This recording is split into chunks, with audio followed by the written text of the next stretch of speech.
Hello and welcome to another episode of KBTalks, powered by the NKBA, the only podcast dedicated to growing and supporting the kitchen and bath industry. I'm Elle Millard, Industry Relations Manager with the NKBA and one of your KBTalks podcast hosts. The skilled labor shortage is a conversation that's been rapidly picking up steam, and with good reason. Our research at the NKBA shows that 73% of respondents noted difficulty in hiring skilled trade workers, and 30% of jobs are falling behind due to these shortages. This is a huge crisis. And this year at KBIS, the Cheers for Trades career skilled labor panel discussion addressed these changes, trends, and difficulties within the industry. The panel of experts include a few folks from This Old House TV, including moderator Richard Trethewey, plumbing and heating expert, Norm Abram, master carpenter, Jeff Sweener of Sweener Builders and This Old House TV, Nathan Gilbert, an apprentice carpenter, Kate Campbell, a contractor and founder of Kate Builds Incorporated, and Jonathan Cheever, an Olympic U.S. snowboarder and licensed plumber. For those of you who were unable to make it, we've got the recording here. Please enjoy and send us your thoughts to nkba@flyingcamel.com. There's so many cameras and fun things happening around here for this panel. It's all exciting. Hi, everyone. I'm Leanne Wood, part of the agency collaborative that together joined forces for the past 7 years to bring to you the PR, social media, and attendee experience for KBIS. And I emphasize that because we were always better together. And the next topic on the KBISNeXT stage is a great example of this. The skilled labor shortage is an issue affecting the building sector and by extension, our businesses in the kitchen and bath industry. But together, we can make strides and find solutions. That being said, I am very excited to introduce Craig Smith, President, Chief Operating Officer, Angie Home Services, Inc. In his role, he oversees operations, including those of HomeAdvisor, US's sales force. And in case you're not familiar with Angie Home Services, it's a brand that connects millions of homeowners to home service professionals through its portfolio of digital home service brands, including HomeAdvisor, Angie's List, and Handy. Craig joined the Angie Home Services Board of Directors in 2019, and he has been with HomeAdvisor for nearly 2 decades. Craig, will you join me on the stage?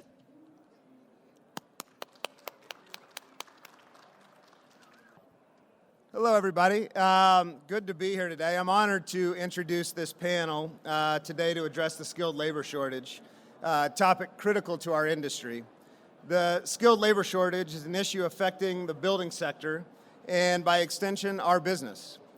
That being said, I'm very excited to introduce this next panel, along with our panel moderator, Richard Trethewey, plumbing and heating expert from Ask This Old House TV, as he leads the discussion on new ways in which the industry is coming together to attract new, young talent to the construction and manufacturing fields. Richard Trethewey. Our panelists include Norm Abram, This Old House Master Carpenter, Jeff Sweener, This Old House Contractor, Rhode Island Builder of the Year, NAHB Custom Builder of the Year nominee. Kate Campbell, contractor and host of HGTV's Custom Builder and founder of Build Women Up. Nathan Gilbert, former This Old House apprentice and the newest member of the Ask This Old House crew. And finally, Jonathan Cheever, journeyman plumber, American Standard spokesman, and Olympic and World Cup medalist snowboarder. So without further ado, here's the This Old House heating and plumbing expert, Richard Trethewey, to kick off the questions. Thank you. Thank you, Craig. Good afternoon. Thanks for taking a few minutes with us. This is a subject that has been near and dear to our heart for a long time, both as our time on This Old House, but just as contractors. There is a real, not imagined crisis in getting people, we don't have to tell it. So this conversation today will be something you already know. And so we won't spend too much time really with the how it happened. but we'll talk about the real-life issues of what any of us can do to change it, what some ideas that we've had going through our past. A couple of different numbers. One is there's between 4 and 5 million skilled jobs that are going to go unfilled. There's just nobody to do it, and that affects us in the contracting side. It affects manufacturers. We've lost a generation. So I'm not going to spend too much time because we're going to have everybody share in this conversation. And so the one person I want to probably call early is Norm. Norm is the icon of our brand. He's been around for a long time, 40 years, both he and I. So Norm, that's worthy of a chat, isn't it?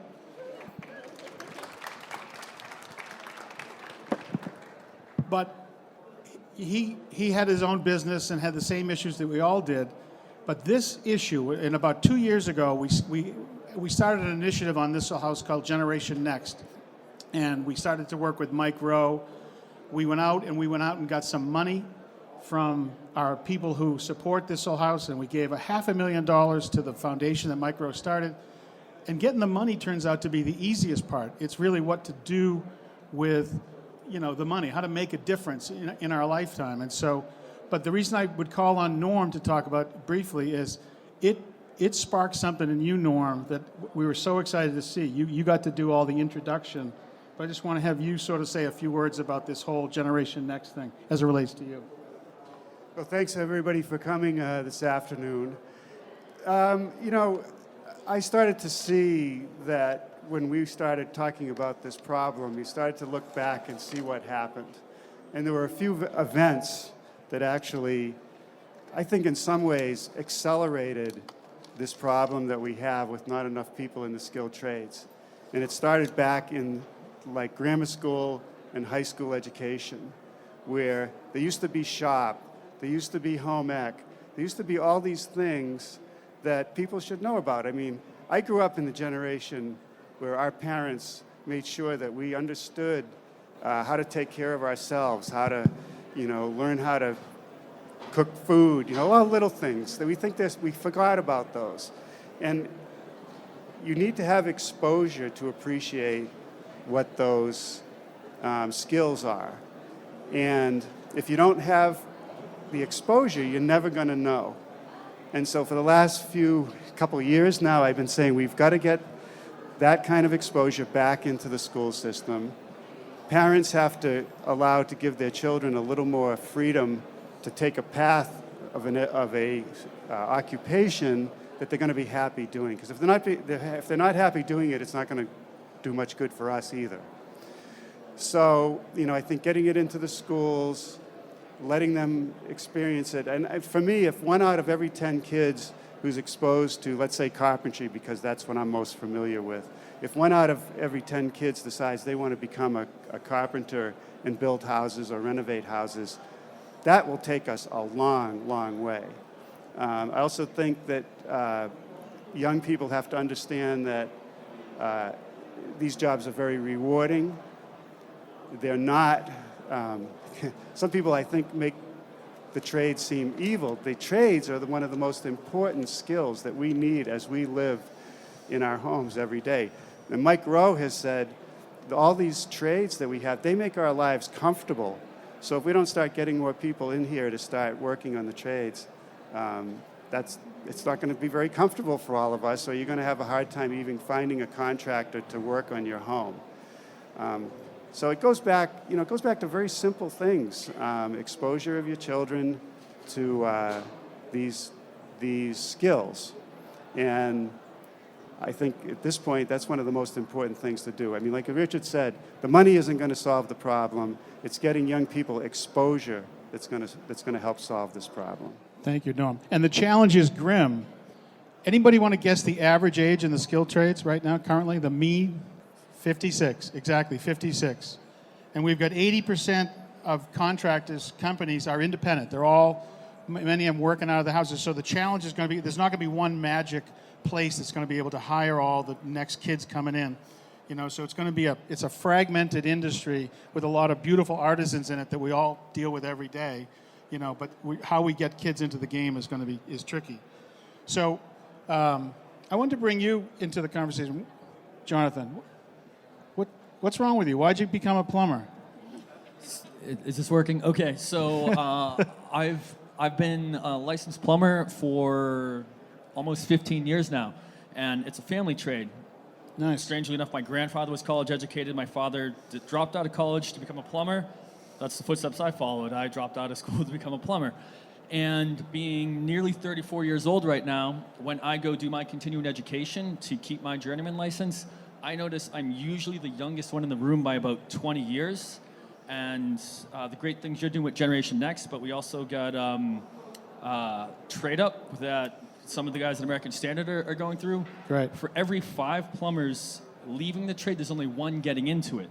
And running a small business myself or working with my family, it is nearly impossible to find good help. So just building on what you're saying, the exposure is great, but money talks. I mean, a lot of kids don't realize, like, you could make a great living being a plumber or an electrician or any tradesman, and like that really is receptive. Like, I'll be speaking to some high school kids on Thursday, and when they hear you can make good money being a plumber, maybe that'll be like, all right, college isn't for me, but this is a step forward. So I'm sure a lot of you guys have trouble finding good help, but when you're at your supply houses and you're checking out your trade schools, like, let these kids know they can make a great living, they could get their education while becoming an apprentice, and then move up a tax bracket. So that's something I really push too, is take pride in your work, but this will make you some money too.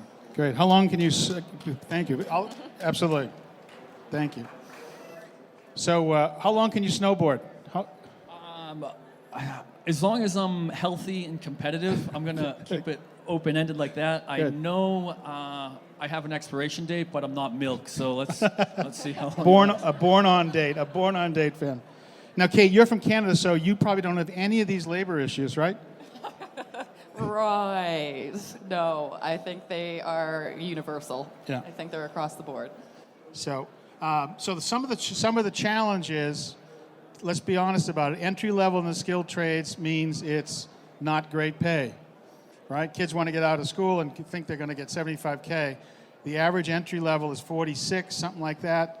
Many kids that get interviewed as far as would they go into the skilled trades or into a trade, they thought that 75 was the minimum that they could get there. So there's a disconnect there. Now that means they would have to drop their phone just long enough to do some work. So I'm going to open up to the panel. If anybody wants it.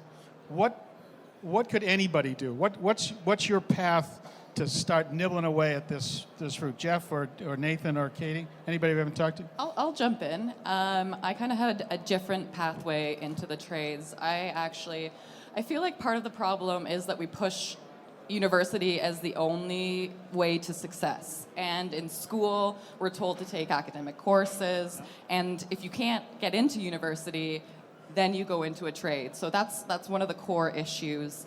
And I felt that when I was in school, but I was graduating with a 93% academic average and was pushed to university and chose to go into the trades because I was passionate about it, because I loved working with my hands. So we need to start thinking about how we have conversations about university and trades and promote them as equal pathways to success in their own regard. The thing with women in the trades is that, I don't know about in the US, but in Canada we represent only 7% of the skilled trades labor force. So I think it's probably something like that here as well. So it's daunting for us to get into the trades, and I don't think I would be where I am today if I didn't have a trade school that I could go to that was all women. So it was a 4-month program that I went to. It was an introduction to power tools and to carpentry, electrical, plumbing. And I don't think I would have just been able to walk onto a job site without that background knowledge and the confidence that trades program, all women trades program gave me. So for me, I would say in terms of encouraging other women to get into the trades, I've always said you can't be what you can't see. So I like promoting women that are already in the trades and supporting trades programs. That's part of what Build Women Up is. It's a foundation supporting trades programs specifically for women so that we can try to change that number from 7%. You go, girl. Thank you. Awesome. That's my experience. Good. Nathan, how would you get people into the trades? You come from a pedigree background, your dad, but also the military. So I started out with my father, and then I joined the Navy for 5 years. When I was getting out, I actually went through a TAP class, a transitioning class, which most military bases do. I think that's a great avenue to approach anyone getting out of the military, because most local bases, you can go up to them, and you can get into their TAP programs and get in there, and maybe there might be local kids, or it's a Naval Reserve or a Army Reserve base, so they're local already, and you can. They're already qualified. You can train them and have them ready to go very quickly. And they come from a very regimented lifestyle, and they work hard, so they're a great candidate. Yeah. Jeff Sweener's a new member with us as well, you've got his own fabulous contracting company. You seem to get and attract really great people. How are you doing that? Well, I can speak on how we work with our company, and we're a company of about 50 people, and I would say that a good 10 of them are under the age of 27, which is pretty rare. And we have a distinct advantage in that I have 2 kids in the business, one 26 and one 22. So what I found was that when they got into the business, their friends all of a sudden started to look and to say, wow, they're doing some pretty cool stuff over there. Let me get involved. And that really has been the catalyst for us. And I'm not saying that everybody needs to drag their kid into the business. It doesn't have to be your own son. But if you can lure one kid in that's of that age, just out of high school or even just out of college, and show them a path and show them that this can be a career option, then it becomes contagious. And then they share it with their friends. And, you talk about the phone a little bit, and putting the phone down. And that's, it's certainly an issue, but I found that we almost embrace it. So I challenge the younger guys in the group to use their Instagram account to sort of show off their work and showcase their work and do it tastefully and do it respectfully. And this is about sharing your craft. So that combination of things has really been fruitful for us, because now all of their Instagram friends are, how can we get a job? Yeah. So yeah. That's how it's worked for us. Great. You go now. That's a great point. And I think I was very proud of all our apprentices the last couple of years, because our producers came around and had individual interviews with them that would be on the website, on the This Old House website. And what was amazing to me, and I think Jeff's right on it, is that youth, inspiring youth, is easier than older people like me inspiring youth. And when our apprentices were interviewed, we didn't tell them to say anything. They said, we're learning the process step by step. Construction is a very changing environment these days. Materials are changing, techniques are changing, and to hear them say, we know this is a process, we have to continue learning for our whole career, and it's very rewarding. And we had a line that we used in one of the shows we did, that I did a scene with Charlie Silver, which is, you see a problem, you use your mind to figure out how you're going to fix it, you use your hands to do the job, and at the end of the day, you got something that you can be proud of. And I think it's easier. How many of you as parents realize that at some point you told your children to do something and they just blew you off, but if someone their age told them the exact same thing, they would do it? So I'm encouraging all the young apprentices that are out there who do get in it to do exactly what Jeff is saying, which is to, pass the message along. So if we had a potential young person that we wanted to get in the industry and we pulled him into an elevator, I want you to each come up with the one thing, the why or the what that you like about this, one thing that you would try to hook them in to come into the skilled trades. Why should they do it? I guess for me, I'm the type of person that really enjoys instant gratification. I remember being I don't know, maybe 12 or 11 years old, and every time I would drive by a job site, my father was like, I built that building. Yeah. And for me, that was something I took pride in. Some people prefer seeing something stretch over a long period of time. Maybe they're for college. That's for college. I don't exactly know our audience right now, but everything needs to be done at the grassroots, what you can do. And if now that's influencing your son or daughter, perfect. If you work with the school, maybe get them doing some hands-on activities, because you get an instant validation. I built something, I created it. You take pride in your work, and that's going to snowball from there. Pride. Without a doubt, I would say the freedom of being a carpenter, a self-employed carpenter, is really what appeals to me. The change of going from one job site to another, and the job and the task is always changing, so it's not the same thing every single day. And I always say I get to try Italians at the best sub shops all over New England, because you just get to go around and experience different things. Good.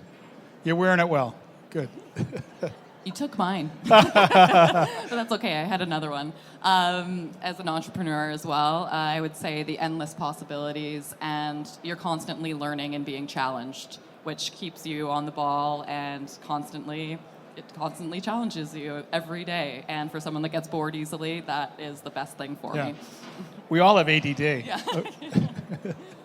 I would say you can start tomorrow, and you need no training. You don't need any skill set. You don't need any tools. I'll show you the way, and I can make a career path for you for as long as you want it, as long as you embrace it.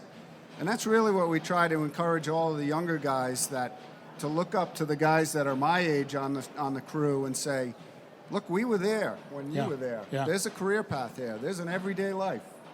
Yeah, awesome. Yeah, I agree with Jeff. I mean, I started working with my father, and it was a step-by-step process. And, watching him and the other people who worked alongside him, I started to gain information and learn techniques. And you get to a certain point where I think you start to feel you're going in the right direction, and you start making a conversation with these people on how things can be done, how they might be done better. As a contractor, it's hard to be a teacher and run a business at the same time, but I think we have to listen to our young people, and when they have a question, we have to answer it. And if they have an idea, we have to respect it. And if it doesn't work, it doesn't work. And if it does, that's all the better for everybody. I would add just one or two to this, and that is, when you have a craft, you're recession-proof. You're pretty well recession-proof. People still will need plumbing, they'll need electrical, they'll need carpentry, they'll need stuff fixed in any recession. So it's, there's a lot of people that got shooken out of their cubicles in the last 2008 downward bump and stuff like that. And so it's an interesting thing that, to your point about being creative, some interesting pride, variety, access to learning, you really won't be bored. The other thing is, in supply and demand, this is a world-class confluence of demand. Don't you want to be the person that can provide the supply? Because it means that you can actually make a real living at this thing. That's all you need is there's riches and niches. Well, this is more than a niche. This is a place where you can make money now and have a price.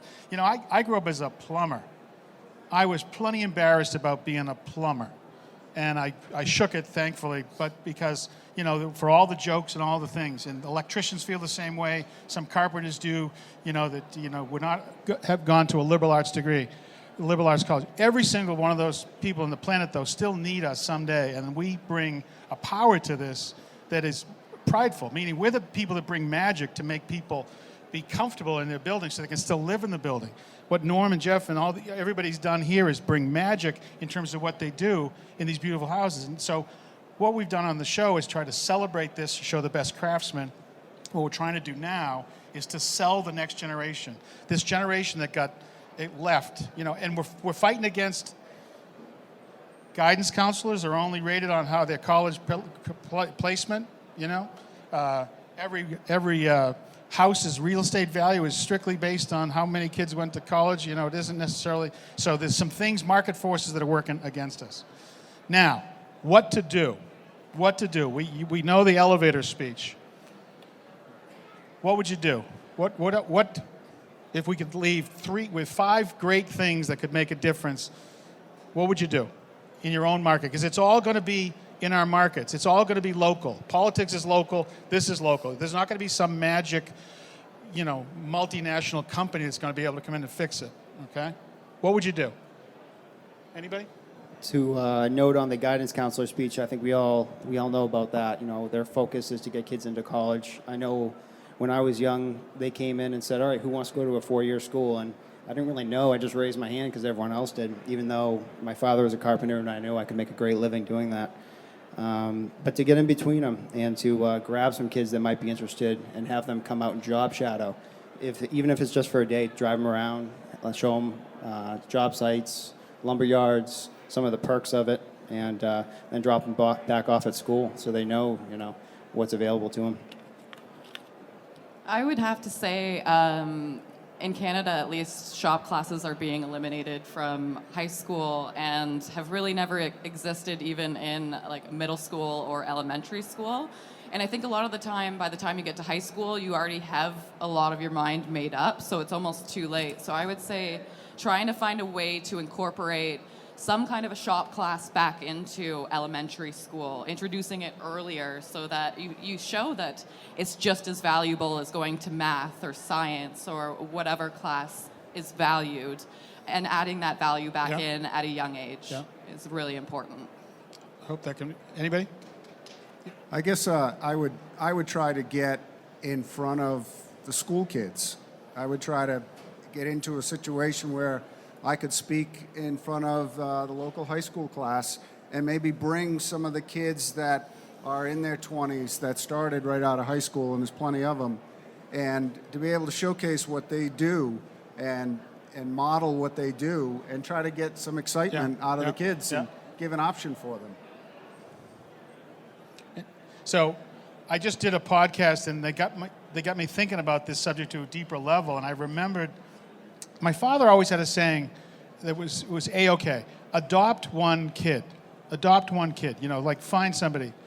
And now, with the benefit of hindsight, all these years later, he found 3 kids that were from our local neighborhood, much like you might do, Jeff, where your kids know, and so they were people that we knew.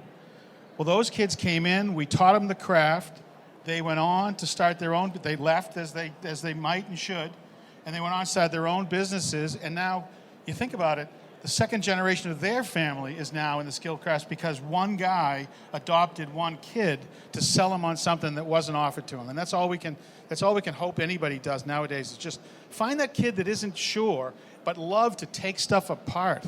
We all know kids that go underneath the kitchen sink and pull everything out and bang it against one another. That's our future craftsmen, believe it or not. So so I saw a survey of 2,000 kids, 18 to 25. The top 3 fields they want to go into is medicine, business, and technology. Sure. They want to make 150 large, 300 large, no problem. The 10th was construction. So and the reasons they said they would be against it was physically demanding, construction is tough, and they wanted an office job for those people that said it. But they also said that they thought that the entry-level money was just too low for them to apprentice for too long, and that's really one of the things that we got to bridge that gap easier. So any other what to do? I spoke at a group down in South Carolina, and one guy got up with that beautiful Southern Carolinian accent. He just says, "You know what I do? I go to the career days, and I get up there and I tell them kids exactly what I make. I tell them exactly what I don't tell the IRS." And I smile, and I always get a couple of kids coming to work for me. So we got military covered, we got women covered. The VOTEC we don't know if we can ever fix. So, great. Do we have any questions for our panel? Yes. Right. So can I repeat your question? I have a microphone. Okay, here. wonderful, super. So, we can address the issue. You heard it enough, right? So there's a bunch of kids that might have gotten off track a little bit, maybe did a little too much part, or how do we deal with that? The retooling of there? Any commentary? I would say the perfect job for them is a laborer, and not to insult them, but to expose them to all of the trades.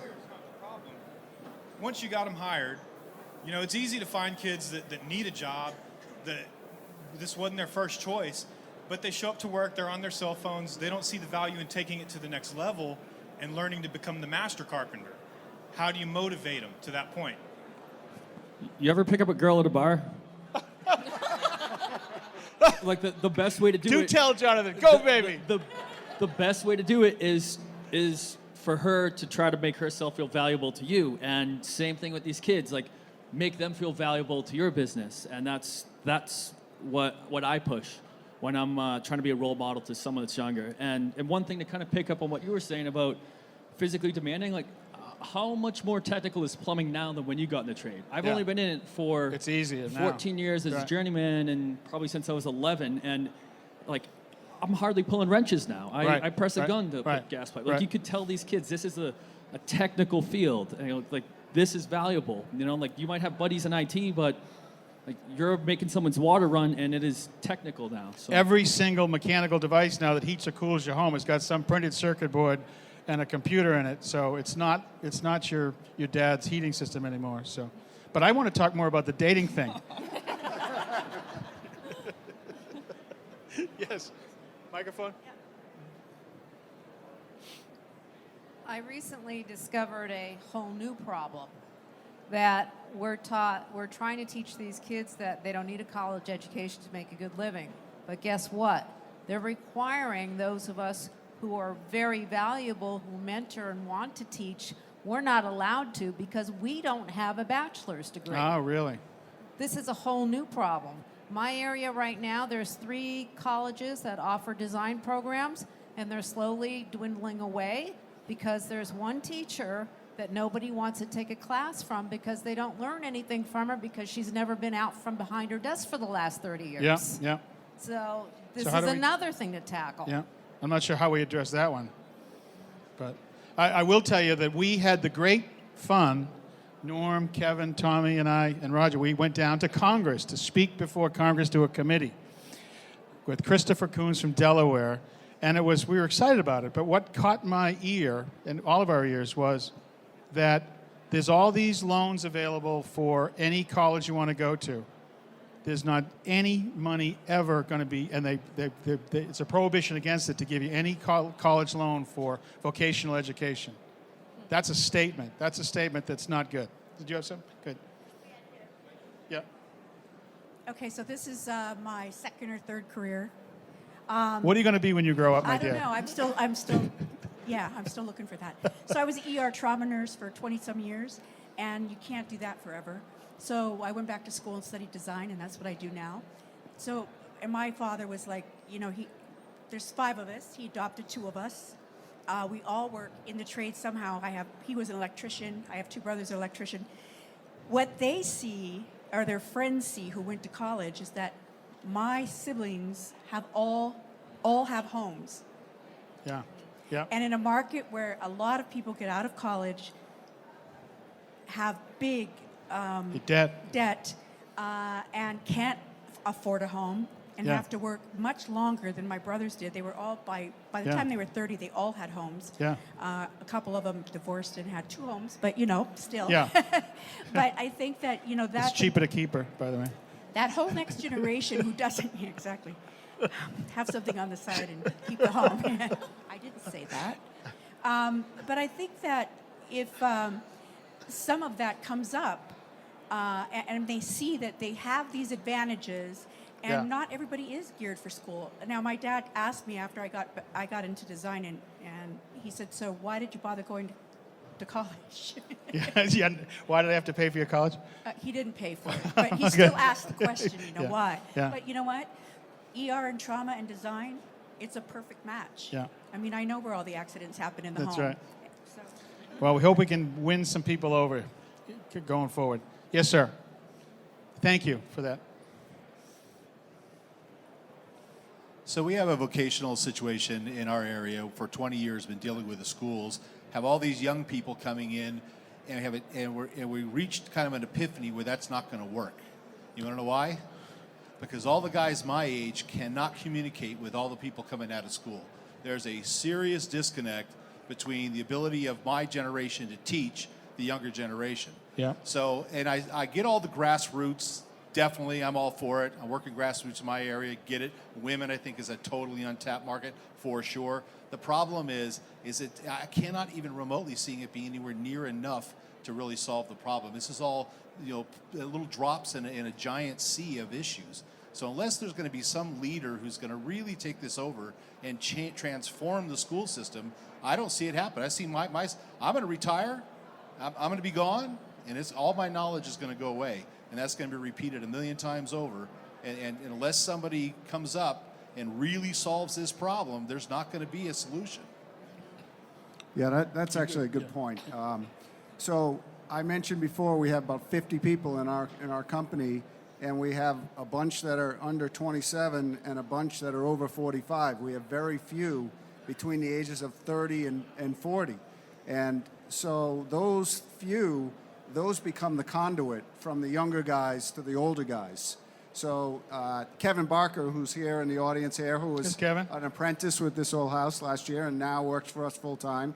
So Kevin is one of those conduits. Kevin's that guy that can take Douglas Barlow, who started right out of high school, and he's mentored Kevin for the last year and a half and has brought him up where I couldn't do that. I'm not going to relate to him. I'm going to be the father figure to him. So there's not, there's not a lot of them, right. and you need to grab those middle management guys. They're not really management, but they're those middle-aged trade guys. That whole group got lost. But to your point, even though it's daunting, it's still all local. It's still all local. That if somebody that's watching here or here says, and they go and adopt a kid or get somebody and win them over, or take somebody that's on a tough career path and bring them in, it makes a difference. They are indeed little drops of sand in the hourglass. With that segmented nature of the industry, there's not going to be one magic, and there's nobody that I've ever seen in Washington, D.C. that's going to make any difference in anything, it seems, these days. But it has to come from all fronts. Like the front that this group is tackling is the mentor role. And then, maybe if you're a contractor, your job is to get some kids involved or find your middle guy that's going to mentor somebody else. But I think that's the base of this group. And hopefully a lot of other manufacturers have their staff going to DC or some other way of changing this thing as a whole, but it's a battle from all fronts, and we've all seen it in business. It's impossible to find good help, but when we do find it, we really got to push it. Yes. Microphone? Hang on. Oh, there you are. There's one. Never mind. I actually can speak on that behalf. My husband is a high school teacher. He's been a high school teacher for 28 years, and he loves teaching. However, the administration has put such strict guidelines on his curriculum that it negates so much of what he wants to do. He's a math teacher. He tells his students, hey, bring in your W-2s. We're going to learn how to do your taxes together. Right. And if an administrator were walking into his classroom and saw that at that time, they were like, that's not part of the curriculum. You need to stick to the curriculum. Yeah. And that is a problem across the board for any industry. Yeah. I've worked in this field for 18 years, and the contractors I've worked closely with over the past several years, to a 56-year-old and a 34-year-old, every single person that they have work with them is between the ages of 16 and 20. Yeah. They pull guys in from their church and say, look, come on in. I'm going to teach you how to do this. And those guys are now plumbers, electricians, carpenters, and like you said, it's little tidbits. But the big picture with the curriculum is just near impossible.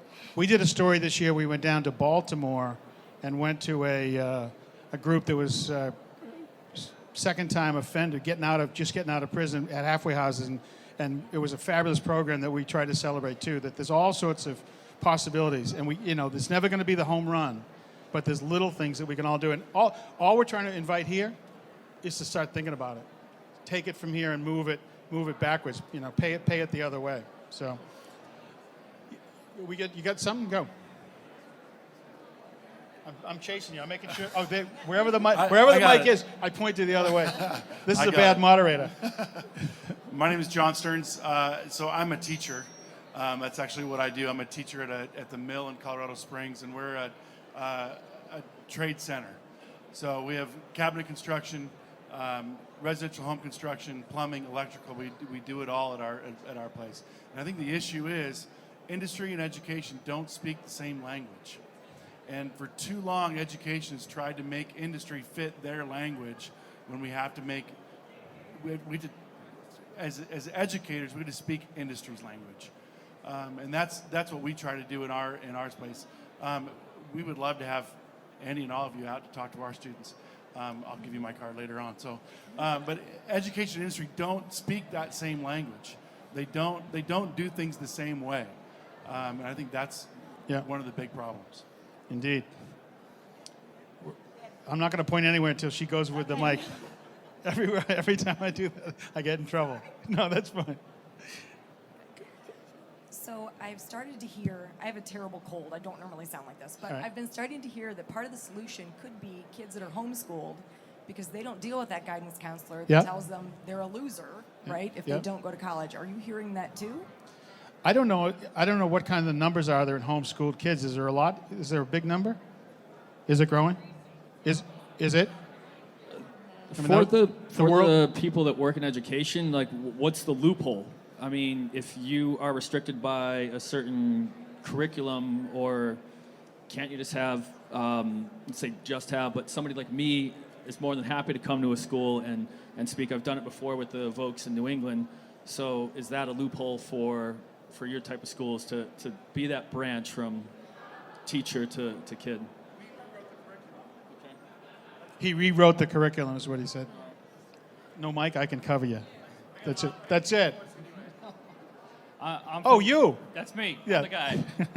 I'm from Washington, D.C., but I'm not a politician. Yay. All right? Thank you. Give him a round of applause. I'm not the only one. But since getting out of the military and having been a builder on the South Shore of Boston, thanks to Norm's influence, thank you for that. Yeah. I now work with the Department of Veterans Affairs, and I do specially adapted housing for veterans who are severely disabled. Specifically, what kind of veterans outreach programs are we doing? Because we got a lot of strong backs Damn right. who want to swing Damn a right. hammer and learn a trade. Yeah. So I'd love to talk about what kind of things we have there that's specifically pointed towards veterans. We might want to talk to you before you leave here, by the way. Yeah, thank you. You want to talk to veterans? So, what was your question? Well, like what opportunities do what veterans have have we to done? get out? Yeah.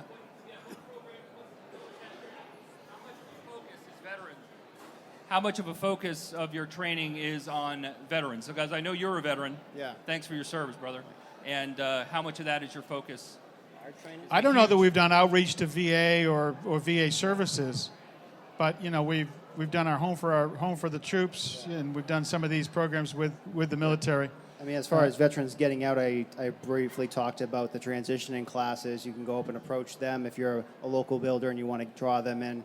I know that there's a lot of groups coming up around, like Team Rubicon, where they go out and they build. A lot of veterans getting together. That'd be a great place to go and make some new contacts.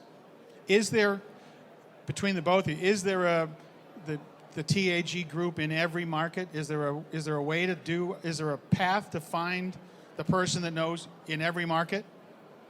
And educators, how would we get to that information to find out where that person is? Is it on a website, or is it a? The Department of Veterans Affairs has many resources that the industry can tap into veterans.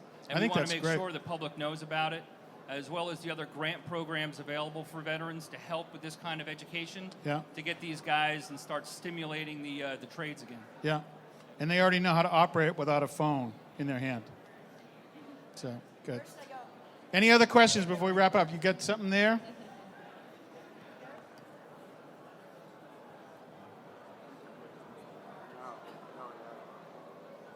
Anyhow, you might say I'm as old as dirt because I got 49 years in this trade. Yeah. And I've done everything from one end to the other. I've mentored so many apprentices I can't count, but I've got a lot of them out there. But what you got to do is you got to nurture them. You got to educate them in the fact that they can make as much money going into the trade as the person coming out of college could think about making and not have the debt. Yeah. And that's a fact. I went through 2 apprenticeship programs, both through the union and cabinet making and millwork, and also as carpentry. I have 3 different licenses in contracting.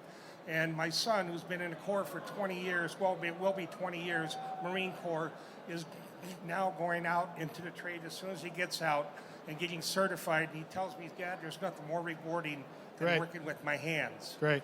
And all I can tell you is, all my members of my family went to college. I didn't. I made more money than my brother with his master's degree my first year as an apprentice. Can we interview you on camera before you go? Sure. That's the story. That's the story. Quietly in every market, there's contractors that are very happy with their lives. You know, some of these guys have 5 and 6 and 7 houses now. Only kidding. Only kidding. All right. So any other final comments or questions? And then I'll let you go.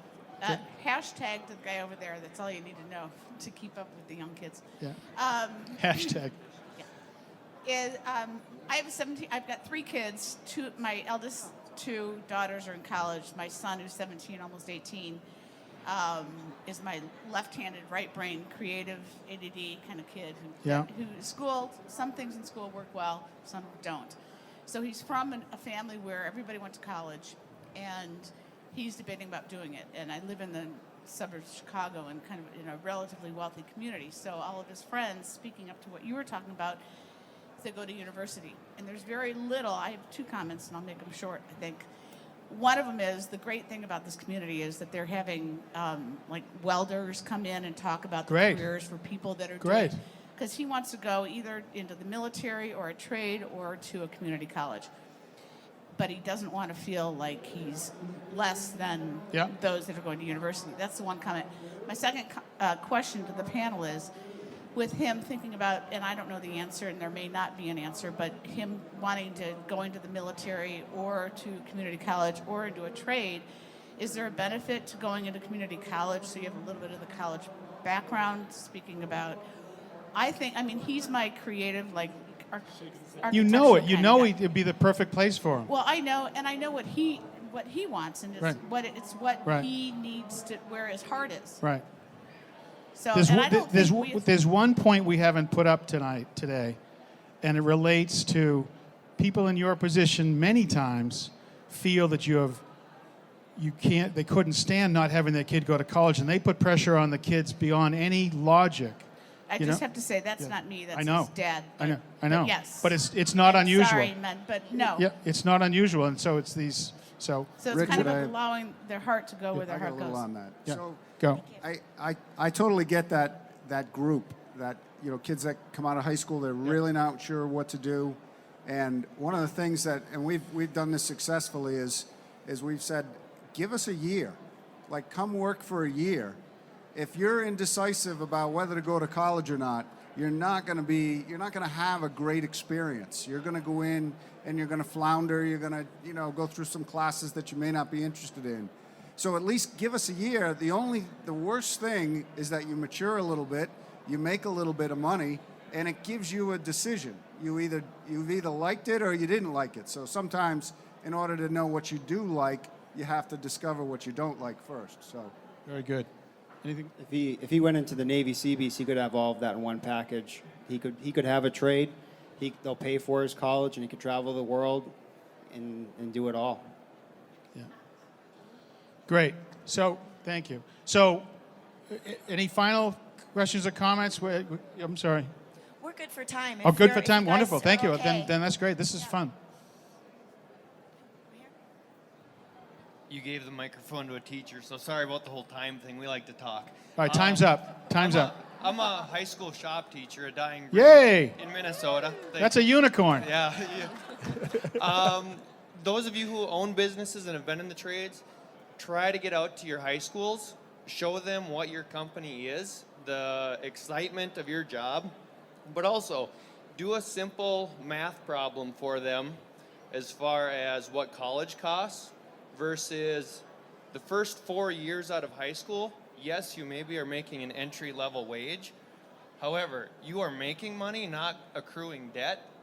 compare that to a 10-year plan of a college graduate, and you'll find that that entry-level paying job, you come out pretty even, if not better, than attending a 4-year college. And so you can excite students that that entry-level wage is not that laughable. What is laughable is $80,000 in college debt, still not knowing what you want to do if you grow up, and then what do you have That's other right. than debt? Yeah. Also, bring with eye candy. Bring with tools. I don't mean girls. Bring a lot of the new equipment that you use. I knew it was tools. Yeah. Thank you. That's yeah. And another thing too is show some statistics as far as college graduates working in the field that they attended college for. And I think you'll find it around 5% as far as students who do attend a university. Upon graduation, only about 5% of graduates are working in the field of the college area that they chose. And so you can kind of persuade students that, you know what, college maybe is not the best idea if you look at these real numbers that are in front of you. That's great. Helpful. Thank you. That was terrific. I'm not pointing to you because of the mic. Sorry, I'll make this short. I'm also a shop teacher. I teach furniture and cabinet making here Great. in Las Vegas. And I liked your idea when you said bring classes to younger kids. And I'm wondering if your show or your production team has ever considered maybe making a production specifically for the younger generation. You know, rather than have a bunch of old people, you know, showing how to do stuff. Maybe have some. That locks us out. Yeah, well, and me too for sure. But to get some younger kids and maybe inspire a younger generation. Great. Thank you. Good idea. There is this old house, schoolhouse, on WB, which is tailored more towards Where they've recut some of the shows? Yeah. tailored towards kids. Did you have anyone in mind here? You're driving over. You have the mic. Hi, I'm a college professor at a community college in Maryland. Great. And I teach construction management. Yay. But I advocate for the trades and have advocated for Great. my entire career for the trades. One of the things that we're trying to do is apply an academic thing to trades, like more make it like a degree. So you come out with a degree in plumbing, come out with a degree in electrical, come out with a degree in carpentry and so forth. I think what's important to understand, especially when you're going to the parents, is that they want their child to have that sheepskin on their walls. Yeah. And so you really need to look at your community college system locally, because they're It training gives- not just for transfer to 4-year, but they're also training for workforce. And they also need to understand that they have to read, write, speak, communicate effectively and professionally. Yeah. And so I work with a lot of people who were hurt on the job. They've come back into school to learn construction management, can't capitalize to save their lives, Yeah. don't know what a capital I is. What happened to those things. spelling? Right, exactly. And so I spent a lot of time being an English teacher versus a construction management Yeah. teacher. But when you look at the community college and the value of what community colleges can do, and they are training on a multiple levels, not just Yeah. transferring, but also training for workforce. Our community college, Anne Arundel Community College near Annapolis, Maryland, we are in the process right now, and really proud to share this, that we're in a capital campaign to construct a center for skilled trades and innovation on our campus. Great. And so the idea behind that would be to have programs on campus that would basically train for plumbing, HVAC, carpentry, electrical, and forklift operator. Yeah. We're going to talk about that Yeah. one. You still need But them. this is exactly, reach down into your community colleges and start to look at those resources, because they're there to train the workforce in multiple ways. Great. Well, that's a great story. Glad to hear it. Okay, I'd like to know, I tried to hire a woman production manager, offered $100,000 a year, put it out there. I wanted to interview every woman, got 2 that applied. Okay, so how can we get, I thought, to me, women, this picture right here, I'd hire that girl in a minute. She's Right here. there. Mary girl, where is Look she? at her. Is she here? She's here. Where is she? San Mary? Francisco Bay Area. Come on, man. Give me a job. Yeah. So speak to how can we we could arrange it attract- right now. How can we attract more women to this profession? I touched on it a little bit earlier. It's a multi-level answer. It's difficult because there isn't the base there to begin with. So it's a very intimidating career choice from the get-go. And then you have to walk on a job site with all men, and you're starting from the bottom, and you're often under a microscope because you stand out. So I really do believe that women-specific trade schools are something that need to be put in place. I think there could be some argument against this, but there could be extra incentives in terms of, and yes, that's a great job, but you need the base and you need the skill sets to apply for that job. So the training behind it, maybe there's extra incentives for women to get into the trades with things like bursaries or extra apprenticeship financing. Some may argue that's not fair. Everyone should be treated equal. But if we're trying to encourage more women to get into the trades, maybe there's ways that we can apply scholarships or allow them more access to training programs. And again, it starts from when you're really little. And this goes back to something that's a huge, way bigger issue that when kids are small, we teach boys to be brave and go and rough and tumble on the playground, and we teach girls to be pretty. So it starts way, way, way before we even start thinking about it. And I was never pushed into the trades in school, so I can only imagine that if you're at all academic and a woman, that there's a lot of roadblocks put in place. So I think in long answer long, I think the trades programs specifically geared towards women that are a safe place to gain your skill sets and then go out into the industry and apply for that job, that's a good place to start. Great. I was trained to be pretty early. It didn't work. It didn't work. So, any other questions? I can second that. What do you got? I got the mic. There you go.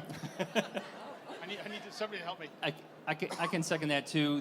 Obviously there's a lot of women in the veterans as well, and service members who are interested in helping. I was recently in Estonia, and the University of Tallinn has a facility where school children go and practice the trades as early as 3rd grade. And they have a visual representation of how air flows through HVAC system, HVAC systems, how plumbing works. They also have small routers and scroll saws that boys and girls get hands-on experience at a young age. So when it comes time to look for a trade, it's not scary. Right. So they're doing it, and there's some great models around there in Europe. Yeah. And to jump on that, I think that this organization actually is in the U.S. as well, but it's an independent organization in Canada called Skills Canada. And this organization has something called Try a Trade, and it's kind of the same thing where schools jump on board. It's a day, and it's electrical, plumbing. It's setups where you can go in and you can weld and you can put together. You can wire an outlet, and these are grade school students as well. So finding organizations like that encourage younger kids to get into the trade and promoting those programs is important as well.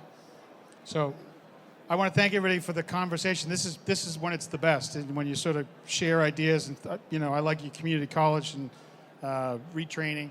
We know what the challenge is: pay disparity, perception, hard work. All the stuff we know.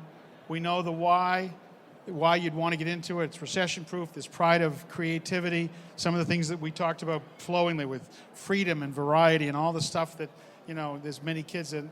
And then the final thing is what to do. And so it's get involved, career days, women, military, ex-military, ID the mechanical. We can only pray that Voc-Tech schools come back. I don't know that they will. I don't know that I'll live long enough to see all-female Voc-Tech. I mean, if we can't get the regular ones, but all we want to remind people is that this is all local. It's not going to be some over-the-hill cavalry coming to fix it. It's going to be like your case with your son, your 17-year-old. And if you give them a shot to do something they can be successful at, you've given them a career for life, and you've given probably the next generation a career for life. So, any other final comments from our panel? No? Thank you so much. Thank you. You stay around right there. Thank you. Thank you so much, everybody.